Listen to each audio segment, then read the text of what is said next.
خیبر پختونخوا کے وزیر اعلیٰ علی امین گنڈاپور نے وزیر اعلیٰ پنجاب مریم نواز اور وفاقی حکومت کو دھمکی دے دی ہے۔ کہا کسی میں ہمت ہے تو انہیں گرفتار کر کے دکھائیں۔ وفاق اور پنجاب حکومت اپنی حرکتوں سے باز آ جائے۔ یہ اپنی حرکتوں سے باز نہیں آتے تو ہم دیکھتے ہیں کہ یہ کیسے حکومت چلاتے ہیں۔ وزیر اعظم شہباز شریف نے گوادر پورٹ اتھارٹی کمپلیکس پر حملہ ناکام بنانے پر سیکورٹی فورسز کو شاباش دی ہے۔ کہا قوم کے بہادر بیٹے دہشت گردوں کے خلاف جانوں کے قیمتی نذرانے دے کر ارض پاک کا تحفظ کر رہے ہیں۔ سیکورٹی فورسز نے آج گوادر پورٹ اتھارٹی کمپلیکس پر بی ایل اے کے دہشت گردوں کا حملہ بروقت مؤثر جوابی کارروائی سے ناکام بنایا۔ کارروائی میں بی ایل اے کے تمام 8 دہشت گرد مارے گئے۔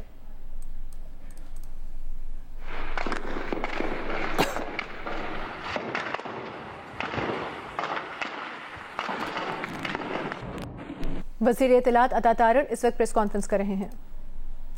اور جس طریقے سے بانی چیئرمین پی ٹی آئی نے باقاعدہ جلسے میں ایک سائفر لہرایا اور کہا کہ امریکی سازش ہوئی ہے ان کی حکومت کو گرانے کی، تو میں اس کی پرزور مذمت بھی کرتا ہوں، شدید الفاظ میں اس کی مذمت کرتے ہیں۔ اور ہم تو پچھلے 2 سال سے یہ کہہ رہے تھے کہ یہ جھوٹ بول رہے ہیں، یہ بے بنیاد الزامات لگا رہے ہیں، اور ان کی سیاست ہے ہی دوہرے معیار کی اور جھوٹ کی سیاست۔ تو انتہائی افسوسناک امر ہے کہ آج جو کانگریس کی کمیٹی کی سماعت رکھی گئی، وہ کانگریس کی کمیٹی کی سماعت پی ٹی آئی نے وہاں پہ لابنگ فرمز ہائر کر کے تو وہاں تک پہنچائی وہ سماعت، اور وہی ڈونلڈ لو جن پہ انہوں نے الزام لگایا تھا کہ انہوں نے ہمارے سفیر اسد مجید صاحب کو بلا کے یہ کہا ہے کہ ہم آپ کی حکومت گرا دیں گے، اسی ڈونلڈ لو نے آج کہا کہ یہ سائفر کی کہانی سراسر جھوٹ تھا، ایسی نہ بات ہوئی، نہ اس کا سوچا جا سکتا ہے، اور پاکستان میں جو بھی حکومت ہوتی ہے اس سے ہمارے اچھے تعلقات ہوتے ہیں۔ تو یہ پوری ایکسرسائز جو پی ٹی آئی نے کی، لابسٹ فرمز ہائر کر کے، درخواستیں دے کے، اور وہاں پہ کانگریس کی کمیٹی کی ہیئرنگ رکھوا کے، یہ اللہ تعالیٰ کے کام ہے، یہ ڈیوائن جسٹس ہے۔ وہ انگریزی میں کہتے ہیں کہ مین پرپوزز اینڈ گاڈ ڈسپوزز۔ آپ نے پوری قوم سے جھوٹ بولا، پاکستان کے بین الاقوامی سطح پہ تعلقات کو متاثر کرنے کی کوشش کی۔ میں ہمیشہ کہتا ہوں کہ پاکستان ہے تو ہم ہیں، سیاست بعد میں ہے، سیاسی جماعتیں بعد میں ہیں۔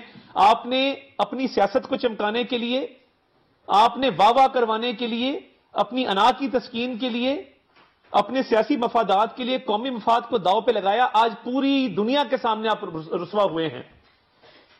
آج آپ کی رسوائی پوری دنیا میں ٹی وی چینلز نے دکھائی ہے، پوری دنیا کے لوگوں کو، کہ جس کو آپ نے کہا تھا کہ اس نے ہماری حکومت کا تختہ الٹایا اور ہمیں دھمکی دی، اس نے آپ کو کانگریس کی کمیٹی کے سامنے جھوٹا قرار دے دیا۔ کانگریس کی کمیٹی کے سامنے غلط بیانی نہیں کی جا سکتی، اس پہ 2 سال قید کی سزا ہے۔ وہاں پہ بڑے سخت قوانین ہیں۔ آپ نے دیکھا کہ پی ٹی آئی کے کچھ لوگوں نے آج کانگریس کی کمیٹی کی ہیئرنگ میں واویلا کیا، شور مچایا، تو ان کو کمرے سے باہر نکال دیا گیا۔ یہ منمانی نہیں ہو سکتی، آپ شور نہیں مچا سکتے، آپ ضد بازی نہیں کر سکتے۔ پوری قوم کو ایک بیانیے کے پیچھے لگایا ہم کوئی غلام ہیں، اور کہا کہ یہ امپورٹڈ حکومت ہے، امریکی سازش ہے۔ آج آپ کے تمام تر بیانیے کا تیا پانچا ہو گیا، دودھ کا دودھ اور پانی کا پانی ہو گیا، اور آج آپ ایک سرٹیفائیڈ جھوٹے ثابت ہو گئے کہ پوری قوم نے، پوری دنیا نے دیکھ لیا کہ کانگریس کی کمیٹی میں آپ کو جھوٹا کہا گیا، اور کہا گیا کہ آپ نے جھوٹا بیانیہ بنایا تھا۔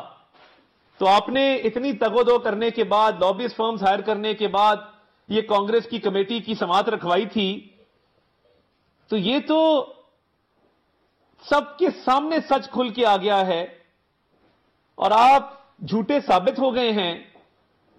کیا ڈونلڈ لو نے جو کہا ہے، اور سراسر جھوٹ کہا سائفر کی پوری سازش کو، پورے بیانیے کو، تو آپ کو نہیں چاہیے تھا کہ آپ قومی مفاد کو قربان کرتے، اپنے ذاتی مفاد کے اوپر، سیاسی مفاد کے اوپر سائفر لہراتے اور جھوٹ بولتے؟ اتنا بڑا جھوٹ، اتنی بڑی گمراہ کن کیمپین، اتنی منافقت، کہ آپ نے پاکستان کے بین الاقوامی سطح پہ تعلقات کو نہیں دیکھا. آپ نے یہ نہیں دیکھا کہ آپ یہ کیا کرنے جا رہے ہیں, اور آپ کی جو آڈیو آئی کہ ہم نے اس سے کھیلنا ہے, ہم نے پلے کرنا ہے, وہ بھی پوری قوم نے سنی. اور آج الیکشن کے اوپر جو تحفظات اٹھائے جا رہے ہیں, جو الیکشن کے حوالے سے معاملات ڈسکس ہو رہے ہیں, انہوں نے کہا آج کہ جی الیکشن پہ جو بھی تحفظات ہوں گے, الیکشن کمیشن موجود ہے, وہاں پہ درخواستوں کی سماعت چل رہی ہے.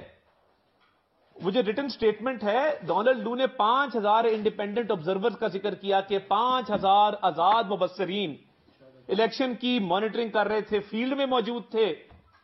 آج خواتین کے حقوق کے حوالے سے بات ہوئی تو انہوں نے کہا کہ پاکستان میں بہت ساری جگہوں پہ خواتین کو امریکی خواتین سے زیادہ حقوق حاصل ہیں, وہ زیادہ با اختیار ہیں, امپاورڈ ہیں. اور آپ نے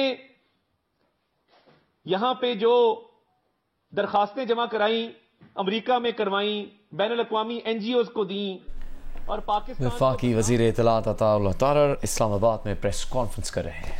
امریکی اسسٹنٹ سیکرٹری خارجہ ڈونلڈ لو نے کہا ہے کہ PTI حکومت ہٹانے میں امریکی سازش کا عمران خان کا الزام سراسر جھوٹ تھا.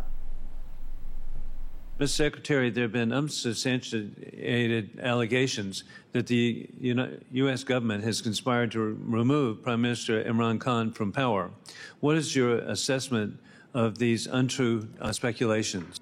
These allegations, this conspiracy theory is a lie. It is a complete falsehood. It is not accurate. It at no point does it accuse the United States government or me personally of taking steps against Imran Khan. And thirdly, the other person in the meeting, the then ambassador of Pakistan to the United States, has testified to his own government that there was no conspiracy. وزیر دفاع خواجہ آصف نے general Bajwa general فیض حمید کو parliament میں بلانے کے حوالے سے کہا ہے کہ انہوں نے کوئی توہین آمیز بات نہیں کی. ایک بریفنگ کا ذکر کیا تھا, اس بریفنگ میں طالبان سے متعلق دیے گئے اطلاع سے غلط ثابت ہوئے, کوئی تو آ کر وضاحت دے. خواجہ آصف نے کہا کہ جنرل باجوہ انہیں پریس کانفرنس کرنے کی دھمکی دے چکے ہیں. انہوں نے باجوہ سے کہہ دیا تھا کہ کر لیں پریس کانفرنس. خواجہ آصف کا تفصیلی انٹرویو دیکھیے 10 بجے جیو نیوز کے پروگرام آج شاہزیب خانزادہ کے ساتھ میں. انٹرنیٹ اور سوشل میڈیا ایپ ایکس کی بندش کے کیس میں وزارت داخلہ نے عدالت میں جواب جمع کروا دیا. لکھا کہ حساس اداروں کی رپورٹ پر 17 فروری کو ایکس کو آئندہ احکامات تک بند رکھنے کا خط قانون کے مطابق لکھا تھا. مہنگائی, بے روزگاری اور دیگر پریشانیاں ایک طرف, لیکن پاکستان میں رہنے والے اپنے پڑوسی ملک بھارت کے لوگوں سے زیادہ خوش رہتے ہیں, یہ کہنا ہے اقوام متحدہ کا ورلڈ ہیپینس سال 2023 کی رپورٹ میں.